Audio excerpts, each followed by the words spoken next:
آپ صلی اللہ علیہ وآلہ وسلم نے ارشاد فرمایا کہ 3 دعاؤں کی قبولیت میں کوئی شک نہیں ہے۔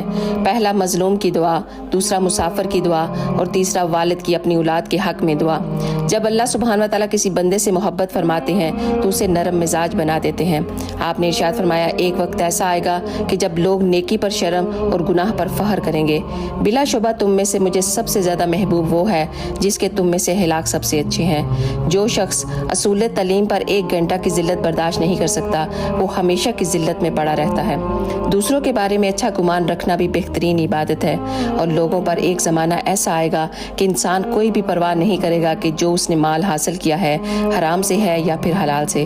غصہ شیطان سے، اور شیطان آگ سے پیدا کیا گیا ہے، اور آگ کو پانی سے بجھایا جاتا ہے۔ اور جب تم میں سے کسی کو غصہ آئے تو وہ وضو کر لے۔ جو مومن لگاتار بیمار رہے تو اس کو بخش دیا جاتا ہے۔ سبحان اللہ۔ اگر ویڈیو اچھی لگی ہو تو پلیز ایک دفعہ اس کو لازمی